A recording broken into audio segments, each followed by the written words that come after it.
Hello everyone, my name is Jen and welcome to the Book Refuge.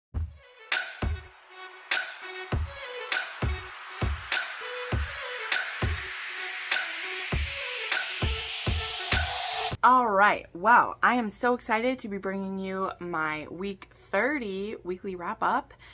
We have 11 books to talk about today. I'm so excited about a few of these. It's going to be amazing. Thank you to everyone who supports me and helps me make this channel happen. I appreciate you so much, my channel members and Patreon, and also you who are watching this. So if you give this video a like, subscribe to my channel. I put up 3 to 4 videos a week, and it has just been a really great time since I've been able to do this full time. I'm very full of a lot of patterns today, so I do apologize, but I was feeling it.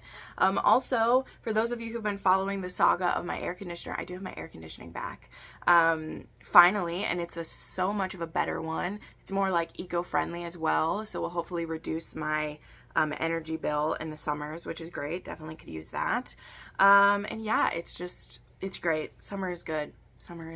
So anyway, let's dive into these. As we said, I have 11 books to talk about, so let's get to it. I have my notes down here, so don't mind me looking down. The first book that I finished was a reread, and it was Any Duchess Will Do by Tessa Dare. I read this for one of my Patreon annotated books, and it was so nice to revisit a Tessa Dare. I have read almost all of Tessa's books when I first really dug back into historical romance about 4 or 5 years ago, and I had the best time binging all of her books. So I love when one of my patrons picks one of her books, or Lisa Kleypes, for me to dive back through. It's just awesome. So this one is kind of sort of a fake relationship, but it's also like a bit of a Pygmalion type thing. But I didn't realize how short the time period was. So our heroine is Pauline, and she ends up being in the wrong place at the wrong time, or maybe the right place at the right time, who knows. And our hero Griffin, his mother has drugged him and kidnapped him and taken him to Spindle Cove because she is tired of him not having a duchess or a bride. And she's like, I'm not going to be around forever, and I want to help train my replacement. And so she said, I want you to pick anyone in this room and I will turn her into a duchess. And he's like, anyone? And she's like, anyone. And so he picks a shop girl who's there and is like, you said anyone. And he then speaks to this girl behind the scenes kind of, and is like, hey, I will pay you £1,000 if you let my mom try to make you a duchess and you fail at it, so that I can be on my way. Because if my mom fails, then she can't make me do this again.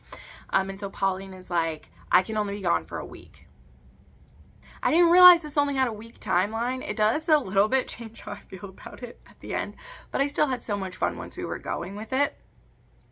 But it was just kind of unbelievable how quickly they were into each other and willing to sleep together in this. I'm just saying, I love Tessa Dare. The book is charming as hell. The setup is ridiculous. Okay, we can all agree, but I still had a lovely time with it. And Pauline can only be gone for a week because she has a sister who basically has special needs, and the place that she's staying, they won't be nice to her while Pauline is gone. So she tells Griff, I can only be gone a week because I need to be back. So yeah, this one is a small town. There's class difference. It's a virgin heroine, a sister with special needs, and it was beautiful. I did keep it at 5 stars. Even though I feel like it was more of a 4 upon a reread, it was still very fun to revisit. It was a 2.5 on the spice scale, and there's a trigger warning for loss of a newborn that happened off page in this, but one of our characters is very much grieving the loss of a newborn daughter that he didn't expect to love so much, so it was tough. Then I had a reread of Aragon by Christopher Paolini. I did a buddy read of this with Crystal from Crystal's Bookish Life, and it was just an amazing experience. There's really no other way to say it. I've always loved this book series. We're going to be continuing rereading these leading up to the release of Murtagh, which will be out in November. So yeah, this is about a farm boy basically who's out hunting, and he comes across this pretty blue egg, and he thinks that he'd be able to sell it to get some money to help his family, but no one will buy it, and it actually ends up hatching for him and has a dragon inside. And This is very dangerous for him, but he, of course, absolutely connects with his dragon. He discovers he's this dragon's rider, and he ends up being forced / pushed into an adventure that is going to like change his country and his world so vastly compared to where he grew up and what he was expecting. And honestly, guys, like, I'm so impressed upon reread. I reread this, it's funny enough, when I got this exclusive collector's edition. I bought a copy of it in 2019, and I did a reread of it, and I annotated it. You can see it says 2019, and so I just annotated the crap out of this. I had such a good time. And I loved it then. I loved rereading it then. I had no problems. But when I knew that another one was coming, Big Sis was like, yeah, I'll totally read them to you. Because she actually hasn't read the fourth one. She read the first three, and then just her life was too busy, and she never read the fourth one. So it's a reread of the first three, and then it'll be first time with her for the fourth one, which I'm really excited about. That's going to be great. So yeah, we're listening to the audios for these, which I just love. It is very like jarring when you first get in, because Saphira, she very much feels like an otherworldly creature. She is caring and loving to Aragon, but she also is a mythical creature. And so she doesn't think the same way that we do, or any creatures we've encountered. And the voice that is used for her, you know, she is a she. It definitely throws you in the beginning, because it's not feminine at all. Even though this is a man, like voicing it, it's still like, it doesn't sound feminine at all. But it very much makes her feel other, and I feel like she should. So I love watching them get to know each other. I feel like though Aragon, you know, does come to certain things quickly, nothing is easy for him. Nothing is just handed to him. And he has a lot of learning to do. He makes mistakes. He's 15. He's a child who is given more responsibility and more weight on his shoulders than anyone should have to deal with. But I love this story. And I'm always a bit nervous when I revisit a childhood favorite to see if it will still hold the same place in my heart. And this is one that 1000% does. And in fact, again, I'm even more impressed reading this as a 30-year-old woman for how well this handles like reveals and information and building the lore without completely drowning you. At least for me, this story moves very quickly, like from inciting incident to events happening to, you know, escalating the stakes. I feel like it balances it so well, even though that, like, that's not the main purpose of what I'm looking at. But I know that if I were to read it and like pick up on those things, that it would be, you know, it would ruin the enjoyment a little bit, and I just don't. I'm able to completely get lost in this and love it. And I'm starting a reread of Eldest on Monday, and I'm thrilled. I can't wait to continue. It's gonna be great. So yeah, 5 stars. Obviously no steam to that one, but there's some trigger warnings of death of loved one. All right. Then I read Illicit Education by Jesslyn Jameson. This was part of the ABCs of Love read-along. The live show for this was just the other day. You can go watch it on Jackie's channel. This was a intern / boss BDSM, introduction to BDSM romance. Very, like, inappropriate relationship. And I ended up being pretty disappointed, not in the same way I've been for other books in this read-along. I mean, you guys know, they've just been so. I'm mostly doing this read-along because I adore Jackie, and also Becky has joined quite a few of these with us. I adore them, and I will continue showing up at these live shows till the bitter end. But I don't usually enjoy the books. I haven't. This was one that I really liked the writing. The dialogue was good. I really liked how these characters were set up, and like, I love BDSM, I love introductions to BDSM, but my problems were that the hero ended up frustrating me so much, because in the beginning of this book, he ends his dom-sub relationship with his current sub so that he can take up with this intern, but it gets even more complicated. His current submissive is his secretary, who he ends his relationship with, and then picks up with the intern, who's only supposed to be his intern for 3 months. So, like, you couldn't keep it in your pants for 3 months. And he doesn't give this submissive that he dumps Stacy, justice for Stacy, everyone. He doesn't give her a chance to process the emotions of just being dropped by her dom. Yes, they can end the relationship whenever they want, but he had no care for her. He just booted her out of his life, dropped her out of nothing, but yet she's still supposed to have to see him interact with his intern and know that he's probably hooking up with the intern. And not only does he stop her from being his sub, the sex club that they interact at is basically like dom led. So like a sub can't go there without a dom. So she also loses kind of the only other home that she's had for her sexual desires. So it made the hero look like dog shit to me, as someone who loves BDSM and greatly respects it. Stacy didn't do anything wrong. He just was bored with her, which again, that's okay. It doesn't make you the coolest guy, but that's okay. But then the same day he ends it with her, he's making it clear that he wants something with the other girl.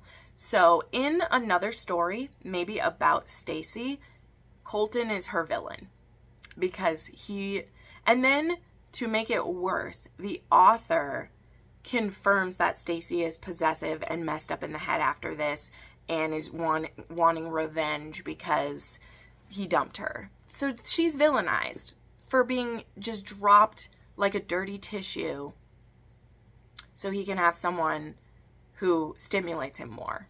So I had like originally wrote this as a 3.5, but then when we like started talking about it and stuff, I was like, this is a 3, if not even less, because again, because the author like was writing a better book in my opinion at the beginning, I kind of expected better from her, and she just wrote the shittiest thing ever. Like, yeah, the steamy stuff was like okay, but he was such a trash human. I cannot get past it that like, how is this new girl, Rylan, how is she supposed to trust you in your sexual endeavors and be so excited for it when she's seen you just drop a person? Like, I wanted Rylan to ask some questions and not be so eager for him to tie her up and spank her, but to think about someone else besides herself. So, yeah, it's a 3. It was a 3.5 on the spice scale. There was BDSM, rope play, edging, spanking, and also this is the first in a trilogy, and I won't be continuing it.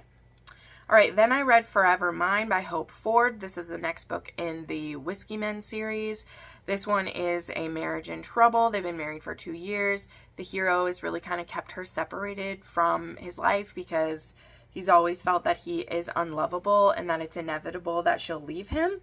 So to combat that, he just doesn't involve her in his life enough, and so she asks for a divorce, and he's willing to give it to her. But then it takes his brother kind of telling him, like, you're just going to let her go? And he's like, well, yeah, if she wants to. And he's like, all right, nah, you need to fight for her. She wants you to. So then he asks her to give him a month to prove that he does love her. So this is another one, like, I had liked another book in this series, and so I gave this one a 4. But now when I, like, look at it, I'm like, dude, you barely paid attention to her for 2 years, and now you're like, but I love you. So, yeah, 3 stars, 2.5 on the spice scale. All right, now we get to some good stuff. So then I read The Quarterback by Tal Bauer. So after reading You and Me earlier this month, I absolutely plan to read more Tal Bauer. I have some already on my Kindle, and people have been telling me their favorites. I will read more for sure. This is actually second in a series called, like, The Team or something. And I did skip the first one. I will go back to it. I will read The Jock. I promise. I will read The Jock. But when I was looking through his books and I saw what this one was about, I was like, I'm reading that one. And it's totally fine that I did. Like, I know who the couple is from the first book by reading this one. And, like, I'm still going to read it and I'm still going to love it. But I started with this one because it is MM, best friend's dad. So the couple from the first book, the Jock, they have a friend named Colton. And so now that those two have kind of paired up, you know, they're dating, Colton and Nick end up alone together a lot. They end up hanging out.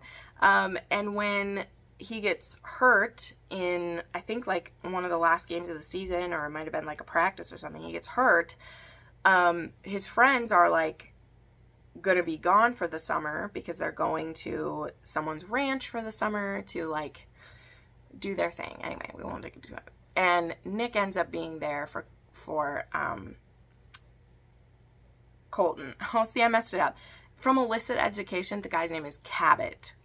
Colton is the guy from this one. Sorry that I messed that up, because Colton is so sweet. So Nick and Colton end up spending a lot of time around each other. Now, both of them have previously been straight. Nick had actually divorced his wife. I assume that happened in the last book because his wife wasn't okay with their son being gay. So he's a newly single, divorced dad, and he's a very caring father. Obviously, he was not putting up with his wife, you know, talking that way about their son or feeling that way about their son. And Colton, he's kind of on his own at the school. I mean, he's always had his buddies, but they're like gone for the summer and he has no one else. And so him and Nick spend a lot of time together and they slowly end up falling for each other. And it was really, really beautiful. This one is very angsty because they do keep their relationship a secret. They both have never been with men before, so there's a lot of exploration that happens. And there's also a lot of shame on like Nick's part because it's like, I'm hiding this from my son. And Nick doesn't feel like he will be in Colton's life for long. He feels like he is very aware of like, Colton has a very bright future ahead. He's going to be in the NFL. He's going to be, you know, all these things. So I want to have these wonderful memories with him, give him these beautiful memories. And when he looks back, he'll think of me and smile, right? So that's really the mentality that Nick has, which is very sad, but like he's trying to be at peace with it. He wants to have all these beautiful moments that he can. Colton, you know, is afraid of asking Nick to pick him. And so he's not fully like sharing what he feels either because he doesn't want, Nick to have to choose between his son and him. So very angsty, very sweet, but so beautiful. So this was a 5-star. It was a 3 on the spice scale. They are like both virgins to sexy time with a man. So that was cute. And very high angst in this story.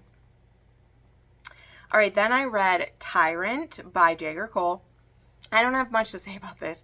This is a novella, and it actually is like one of his first stories he wrote, I believe.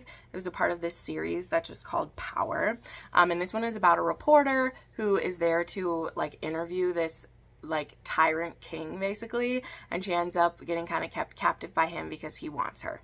So that's what it is. It's a novella about him taking her for himself, and then some of his enemies want to use her against him.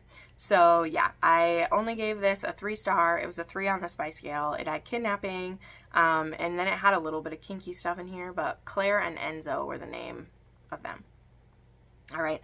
Then I read A War Around Us by Kay Dossel. I had an arc of this. This book had just come out. I will actually be interviewing Kay, Cassandra is her name, on my channel on Friday. So I very much look forward to it. So this book is book 2 in her Moretti crime series. The first one, A Bullet Between Us, came out 2 years ago, and I really, really love that book so much. So I was really looking forward to this book. Now, I don't want to degrade this story in any way because the story was written very well. It had a very like flow to it. It is a arranged marriage. They're not married in the beginning. The engagement happens and she basically gets moved in with him at the beginning of the engagement. It is supposed to be a peace between their two families. It's very highly contentious. So it really is an enemy scenario. They are extremely attracted to each other. So they do end up starting to have sexy times before they're officially like married to each other. And the hero is very clear that like, you won't ever get gentle from me, you won't ever get caring, like this is a business arrangement, but if we want to be having the sex as well, we can, but just know like you're never gonna get gentle from me. And now our heroine, she is in her like late 20s. I think she's 26, 28. She went to school, she has a degree, she has a lot of knowledge, and she's had to give that all up for this. And she's trying to find ways to still keep any of her independence. And all she's asked for from Luca is that she get respect from him. And I think that's very fair of her to ask, right? This was a very long book.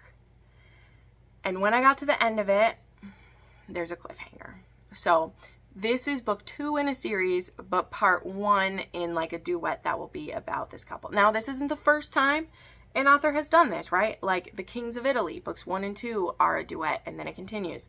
The Nikki Harris series, her Kids of the Street, whatever it's called, 1 and 2 are about the same couple. Then there's a book about one, and then there's 2 about it. So she's not the only one to do this, but I do feel like there was no warning. It's not on the Amazon blurb. It's not in the content in the beginning. There's no warning that this was going to be a cliffhanger. So I don't want to like trash this story, because you guys know how I feel when I get to the end and there's a cliffhanger. It immediately makes me very angry when I wasn't warned. I hate not being warned. Okay, if you're gonna do a duet, you're gonna do a continuing series about the same couple, I just have to know, because I was still gonna read this arc. I was still gonna read it. I know it won't be another 2 years before we get more, like, I get it, but I think it's a mistake to blindside people with that, because it doesn't let them be prepared for expectations. Because what this led to then, without too many spoilers, is that the emotional dynamics and the sexual dynamics between these two go back and forth. And Luca doesn't give a fucking inch. And I didn't understand why this was happening, okay? I didn't understand why this was happening. The pacing seemed off to me. I'm like, we're not making any movements. And then when we're building towards the climax of this story, I was so not on board with the hero, because he hadn't made any changes, okay? He didn't make any changes. So I'm looking at the arc of this story, and I'm like, why has he not made any changes? I just felt horrible for the heroine, who is falling in love with him, and he's still giving her very distant sex, very like painful sex. Like, he likes to see her in pain, and she says she likes it too, but he's never tender with her, not once.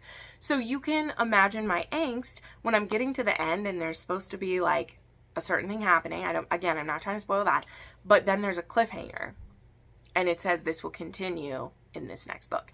And as soon as I saw that, number one, again, I was extremely enraged. Like, I can't help that. I'm not pissed at the author or like whatever, but I'm immediately enraged because I was not prepared for the cliffhanger. I don't care how other people feel about this. I don't care how authors feel about this.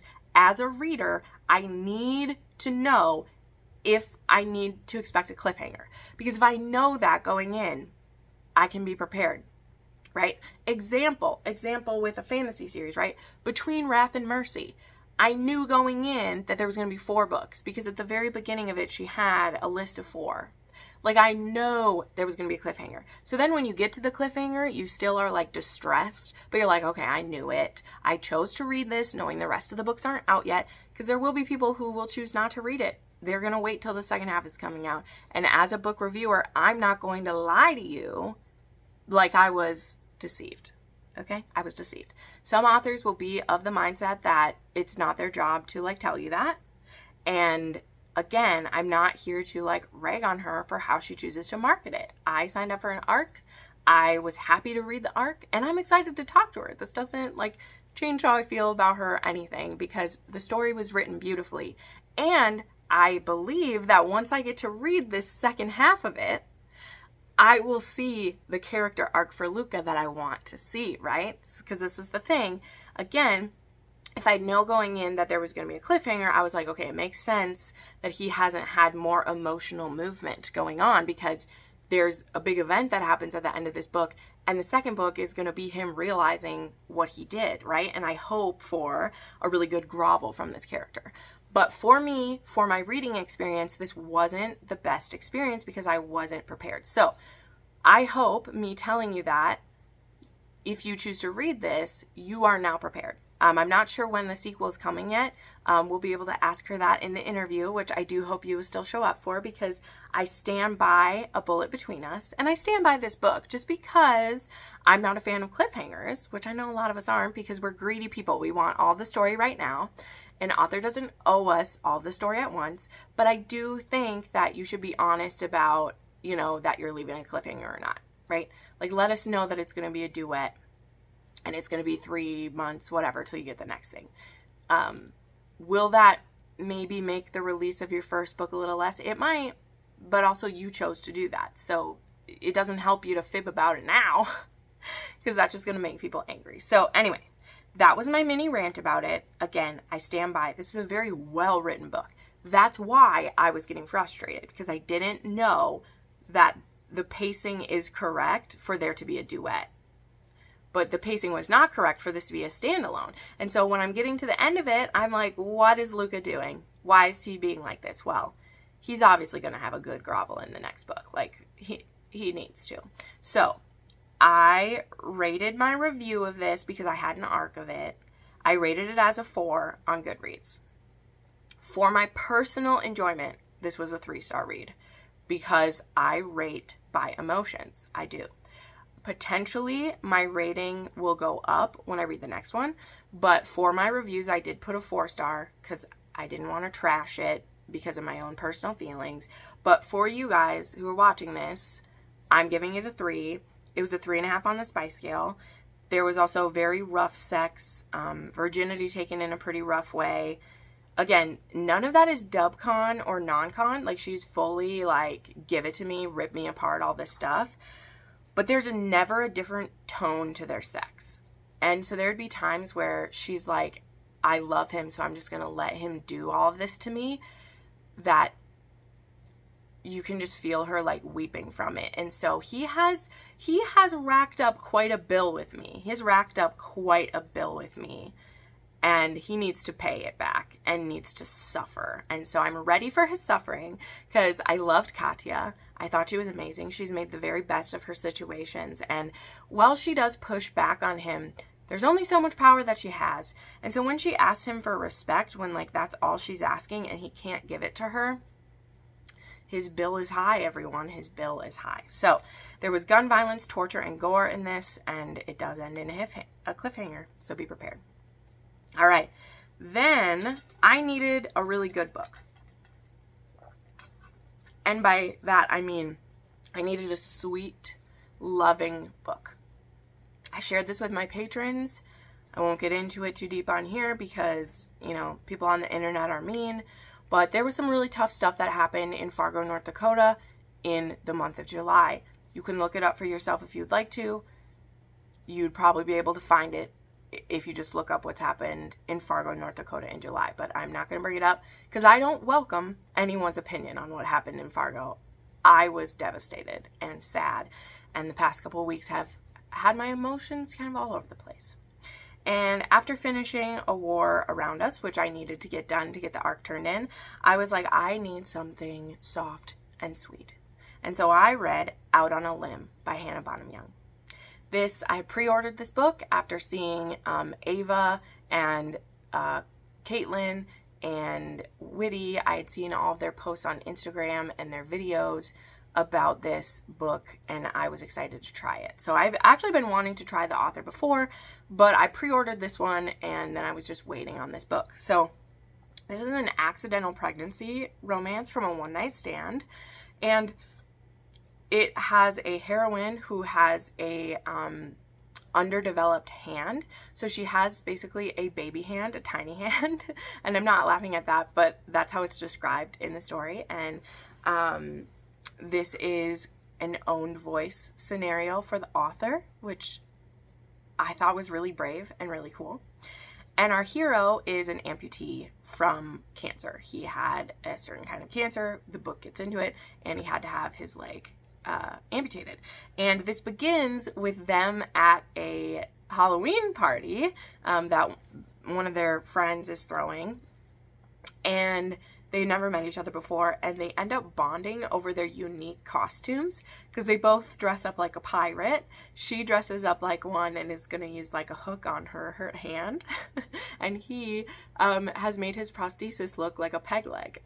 So they end up bonding over this, and they both are brave enough to have a one-night stand. So this story is told from Winifred Wynn, the heroine's point of view. But they have this one-night stand. The hero leaves. 6 weeks later, she discovers she's pregnant and doesn't really hesitate to keep the baby at all. She's always wanted to be a mom. And even though she's a daughter of a single mom, she really wants to. She is nervous. there are certain things that are a struggle for her to do for herself, but she wants to do it. And then it doesn't take her long to find a way to contact Bo and tell him. And y'all, his reaction when he finds out is perfection. It really, really is. He is so joyful. And I don't want to spoil anything because it's a very like simple story in the setup, but because of who they are and the struggles they have, but also the way they can relate through those struggles, this is a really beautiful story told. But anyway, his reaction is pure wonder and joy.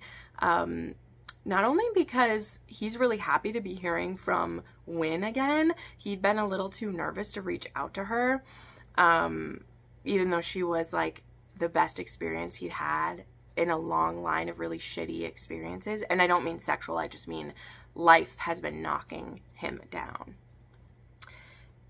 And he didn't know if he could have children or not because of his cancer and radiation and everything.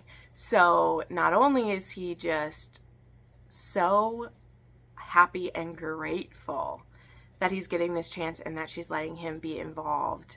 And so their story goes from there. And very soon he asks her to move in with him so he can be there for parts of the pregnancy. And she needs kind of an easier building to get into because she has only stairs to get up to her apartment, which gets very tiring for her. But also like it would be very hard for like Bo to get up there a lot. Like that's a lot of stairs for him too.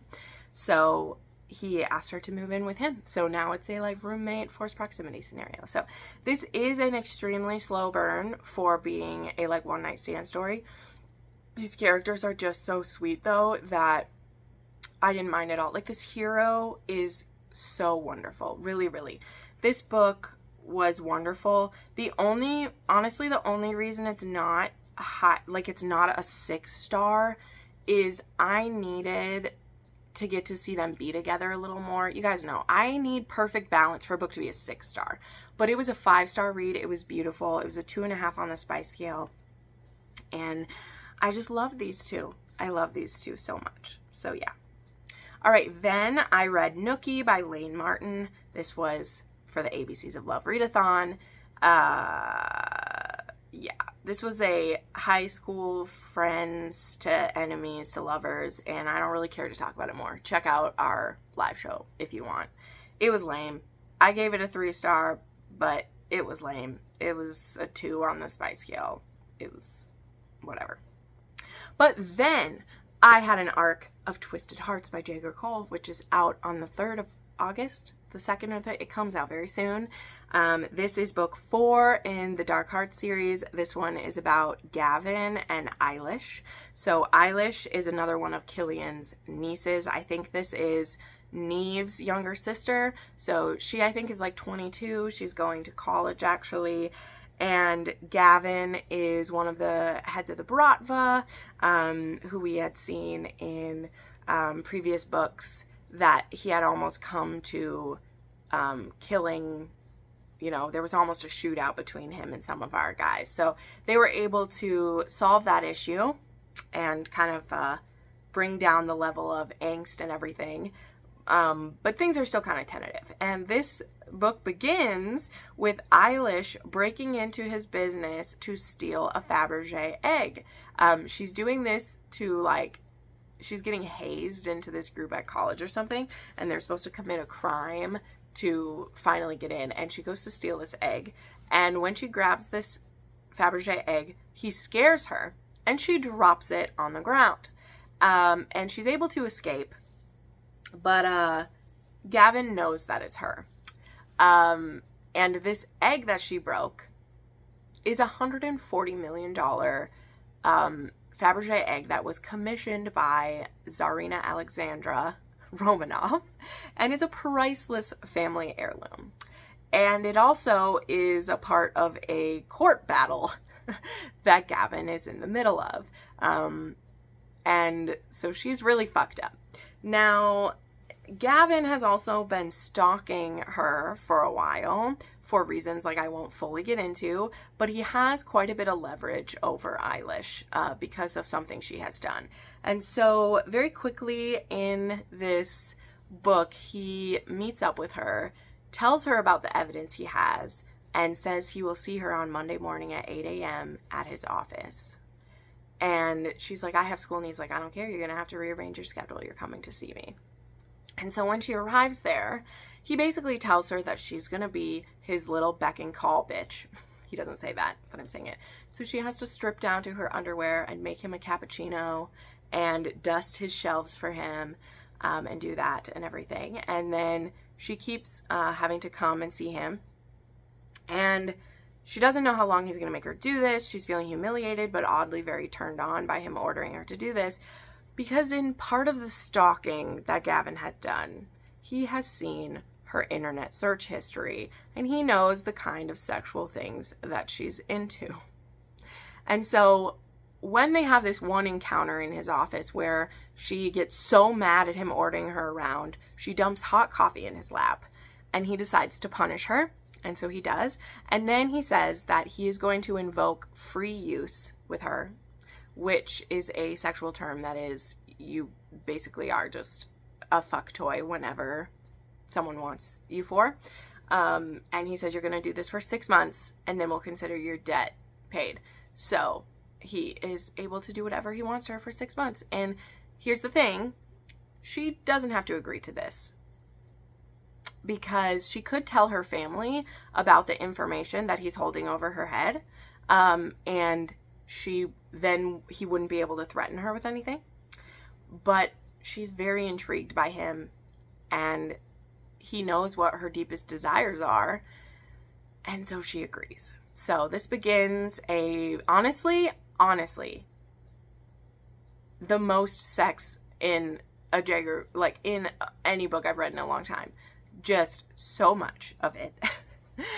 Very, very hot. This one is one of the few reads that gets a 5-star or 5 chili peppers while still not being completely an erotic romance. Like, it still has a lot of plot going on. There's a lot of mafia stuff and a lot of things going on, but there is so much sexy times in this. So yeah, besides there being kind of that free use element where he can just call her at any time and she comes over, there is anal in this, spanking, humiliation, punishments, and the like.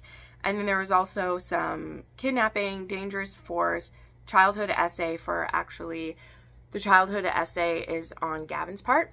He has had that happen to him. It was very dark. And there was some drugging and assault that had happened to Eilish at some point. So Jagger Cole kind of has assaults in a lot of his stories, but he handles them very well. Like, there's a very powerful scene when they talk about their mutual, like, different damage they have in this. So these books are so wild and hot, but I love them so much. So this was a 5-star book for me, and I think I like it more than Vicious Hearts. I don't know.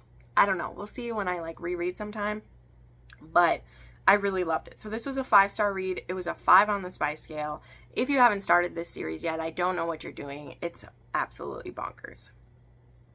And then the last book that I finished was Like No Other Lover by Julianne Long. This is a book in the Pennyroyal Green series. I listened to it on Anyplay FM. And this is our heroine is down on her luck. She used to be the diamond of the season, and then everything went wrong, and she's literally on her last few pounds that she has. And if she's not able to find a husband, she's going to have to either be a prostitute or a companion to an old lady. She doesn't really have many choices. So she ends up getting invited to a house party, and so she decides to put her very best into it.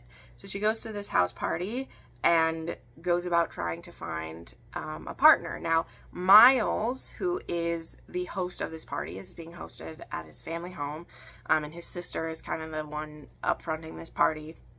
He knows who Cynthia is. He knows what the secret is that she's trying to hide about, like, what went wrong, and he gives her kind of a hard time. But they end up coming to a mutual agreement that she will give him information about different women, and he will help give her information about men to help her find the best husband for her. And then meanwhile, they have sexual tension building between the two of them. So This is only the third Julianne Long that I've read, and it was okay. And I know that the series gets better, obviously. I've read book 10 in the series because that was picked for me by a friend, and I loved it.